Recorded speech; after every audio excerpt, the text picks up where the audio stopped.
आज से लगभग 60 वर्ष पूर्व कर्नाटक के संदला ग्राम से चलकर एक 20 वर्षीय युवा अपने मन में आत्म कल्याण का भाव लेकर राजस्थान के अजमेर नगरी की पावन धरा पर विराजमान महाकवि आचार्य श्री ज्ञान सागर जी महाराज के चरणों में भावभीनी नमस्ते करते हुए गुरु चरणों में बैठ गया।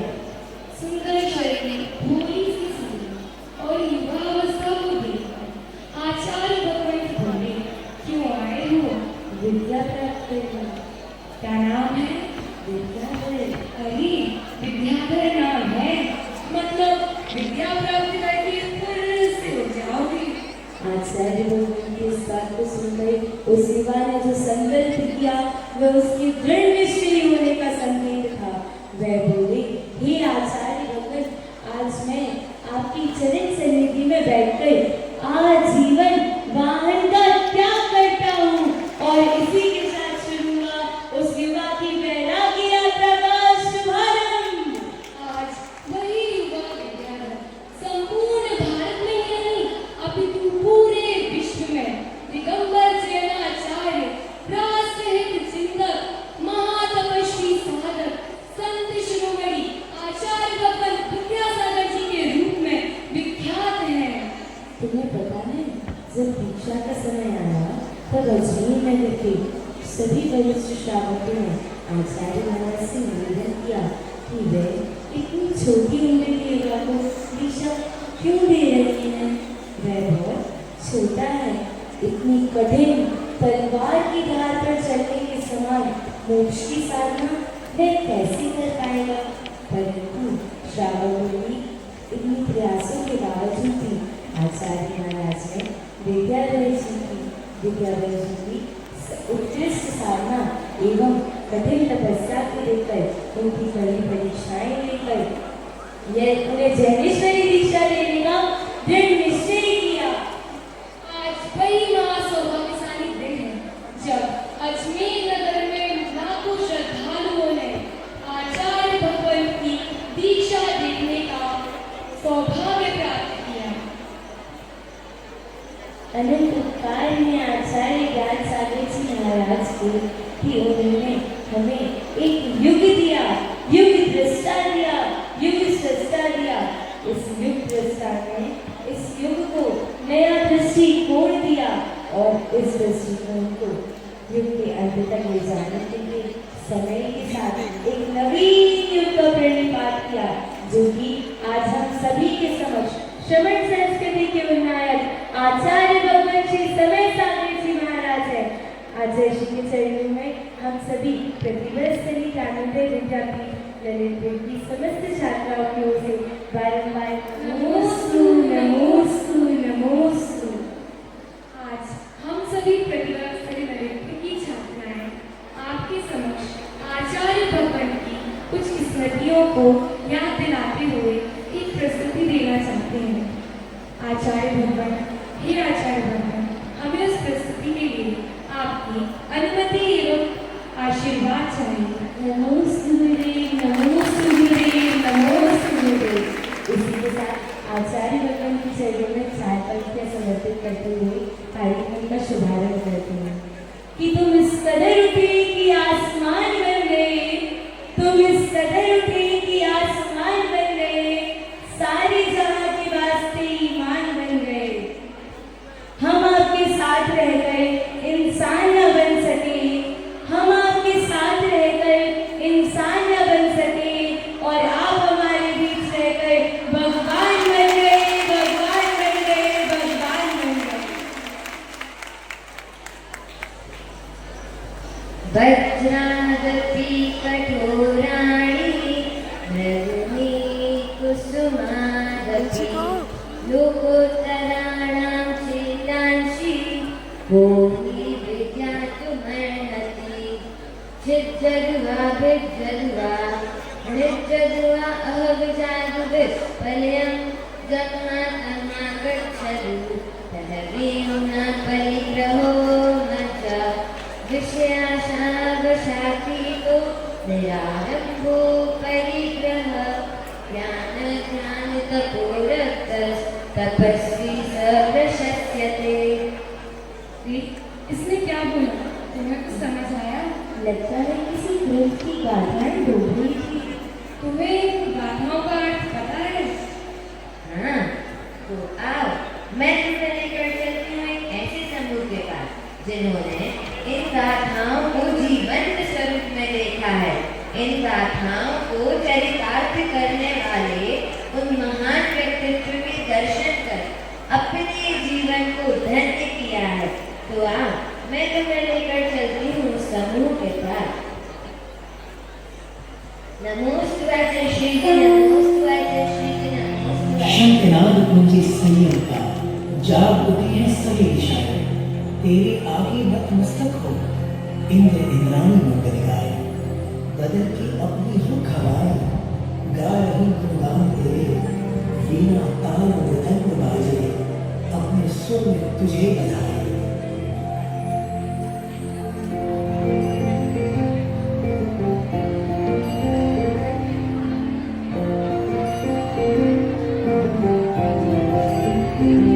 जय जयकार, जय जयकार, जय जयकार, संयम का जय जयकार, जय जयकार, जय जयकार, जय जयकार, संयम का जय जयकार।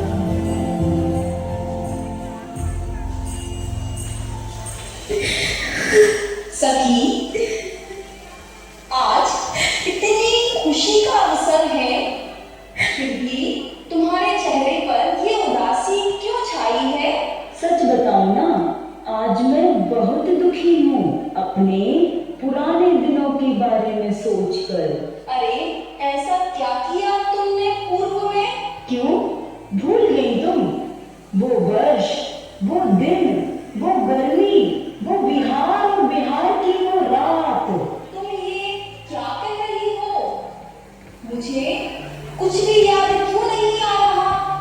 तुम भले ही सब कुछ भूल गई हो, लेकिन मुझे आज भी वो रात याद है जब हमने हजारों की संख्या में इकट्ठे होकर एक महान संत पर उपसर्ग किया था। पूरी रात हम सब उन्हें असहनीय दर्द देते रहे, शरीर पर घाव देते रहे और घाव के चलते पूरा शरीर लाल चट्टों से भर गया। फिर भी उन महान संत के मुख से उफ की आवाज भी नहीं आई। वह हमारी पीड़ा को सहन करते रहे, परंतु हमें दूर नहीं किया। और सुबह उठकर जब उनके संगस्थ मुनिराजों ने देखा तो सभी स्तब्ध रह गए और हमने उनकी चर्चा को सुना तो हम पानी पानी हो गए। हाँ, मुझे भी सब कुछ याद आ गया। जो उन्होंने मुनिराजों से कहा कि मैं यदि विश्राम करता तो शायद कुछ चीटियां मेरे प्रमाद के कारण मरण को प्राप्त हो जाती, और यदि आप मुनिराजों को उठाता तो मुझे निर्जरा रूपी तत्व का आनंद कैसे आता? मुझे तो आज रात्रि में बहुत आनंद आया और अच्छी निर्जरा हुई कर्मों की। सच में धन्य है वे साधक जिन्होंने अपने शरीर की परवाह ना करते हुए हम चींटियों को जीवन दान दिया, हमारा जीवन बचाया। धन्य है वे साधक, धन्य है, धन्य है, धन्य है। मुझे आज उनकी बहुत याद आ रही है। यदि वे हमारे समक्ष होते तो मैं उनसे अपने पूर्व में किए हुए कर्मों का प्रायश्चित ले पाती। इसका दुख तो मुझे भी बहुत है कि आज वो हमारे साथ नहीं है, परंतु उन्होंने जो अपनी प्रतिकृति के रूप में हमें दिया है वो साथ भी तो कुछ कम नहीं है। अब यही हमारे प्रायश्चित दाता है। हम इन्हीं के चरणों में अपने पापों का प्रक्षालन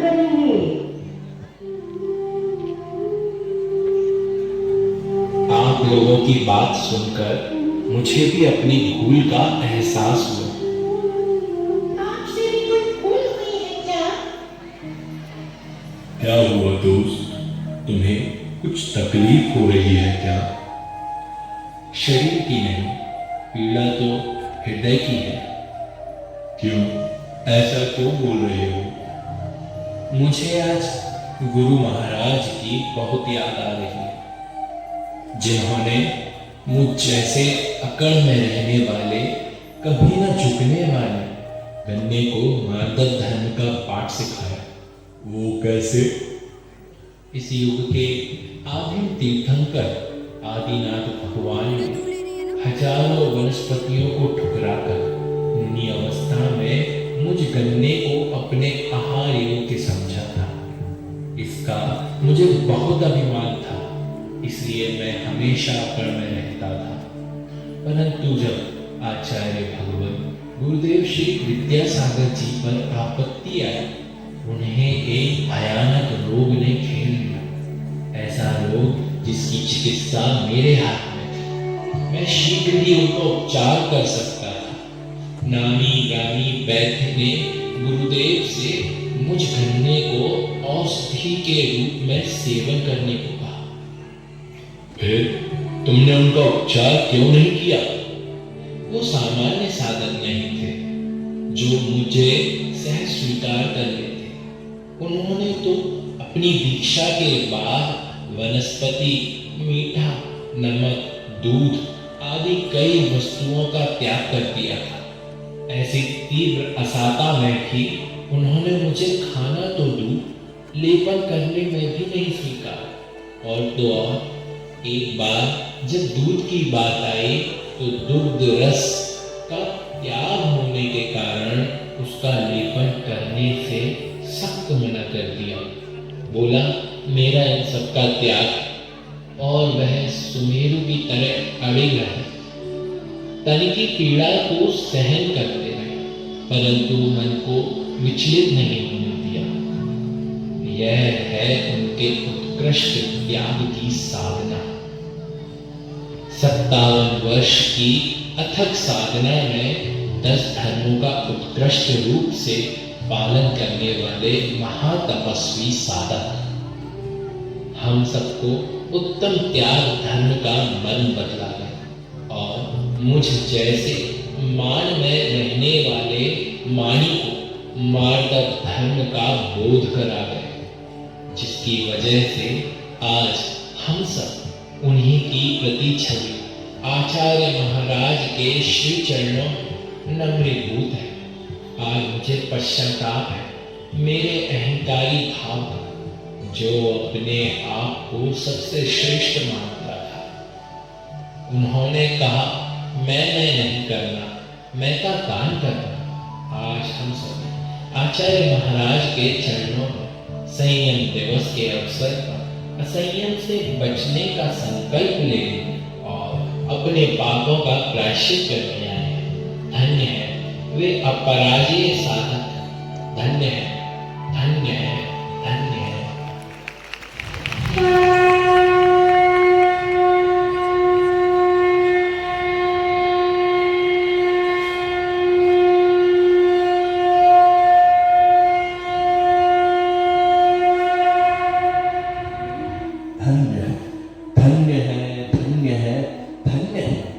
उर्दू की व्यक्तित्व के धनी, श्रवण संस्कृति के नायक, अपूर्व व्यक्तित्व, श्रवणत्व के शिखर, निर्माण सारथी, सिर सुख की खान, संयम के सुमेरु, धर्म सुगंधि विस्तारक, शीत समुद्र संवर्धक, सिंह से पराक्रम, पंचेंद्रिय स्वामी, समता का मधुर मकरंद, मोक्ष मंजिल के दिशा सूचक, निज दर्शन के परिचालक, अपूर्व शांति का घोष, वैराग्य का अक्षय पुंज, रत्नात्रय सुरक्षा कर, अनंत सुख का समुद्र, साधना विकास का सूर्योदय, निर्जरा का प्रवेश द्वार, आत्मान्वेषी, मोक्ष के सागर, अंतर्यात्री महापुरुष, अनासक्त महायोगी, राष्ट्रहित चिंतक, जन जन के संत, राष्ट्र संत, मूक माटी रचयिता, अध्यात्म योगी, साधना के सुमेरु, अध्यात्म के अनमोल रत्न, श्रमण परंपरा सप्रवाह, सत्यान्वेषी, ईट शिरोमणि, आस्था के ईश्वर। कहाँ खोए हुए हैं आप? यहाँ हम सभी दीक्षा दिवस महोत्सव मना रहे हैं। जिनका दीक्षा दिवस मना रहे हैं ना, मैं उन्हीं रक्त साधु की स्मृतियों में डूबा हूँ। याद तो मुझे भी बहुत आती है उनकी, कुछ विशेष ही राग थानों से। आपको याद है, एक बार हम सभी संगोष्ठी में आए हुए थे और वहां उपस्थित सभी विद्वान अपने अपने विचार गुरु जी के समक्ष रख रहे थे। तब गुरु जी के ज्ञान की पराकाष्ठा को देखते हुए हम सबने उन्हें चारित्र चक्रवर्ती के पद पर आसीन करने का निर्णय लिया था। परंतु जैसे ही ये बात गुरु जी के कानों तक पहुंची, तब उन्होंने हम सबको बुलाकर इसका पूर्णतः निषेध कर दिया। जो उत्तर दिया वह उनकी निरी और निष्प्रही वृत्ति का सूचक था। गुरुदेव ने कहा, मेरे गुरुजी ने मुझे जो पद दिया है वह दुनिया का सर्वोत्कृष्ट पद है, मेरा मुनि पद, जो मुझे अंतिम लक्ष्य मोक्ष की ओर ले जाने वाला है। और रागियों द्वारा दिया गया पद संसार को बढ़ाने वाला होता है और ये पद पग पग पर विचलित करता है। इसीलिए मैं अपने मुनि पद के साथ ही संसार का अंत करने वाले मोक्ष पद को प्राप्त करना चाहता हूँ। धन्य है वे अनिर्वचनीय साधक जिनके बारे में कुछ कहना या लिखना सूरज को दीप दिखाने जैसा है। और हम कहाँ अल्प बुद्धि प्राणी, जिन्होंने ऐसे महान संत को पद में बांधने की सोच रखकर अपने आप को बुद्धिमान समझने की भूल की है। हमें बहुत पश्चाताप है इस छोटी सी सोच का।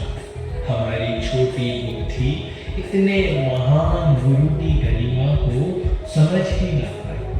आज भले ही गुरु जी हमसे दूर हैं, परंतु हम गुरु जी से दूर नहीं। उनकी आशीर्वाद रूपी किरणें सदैव ही हमें प्राप्त हो रही हैं और आज उन्हीं के आशीर्वाद से हमें अपने आत्म कल्याण के मार्ग को प्रशस्त करने की राह दिखाने के लिए अध्यात्म योगी, महान तत्ववेत्ता, नवाचार्य श्री समय सागर जी महाराज हमारे बीच विद्यमान है। अब यही हमारे गुरु महाराज हैं।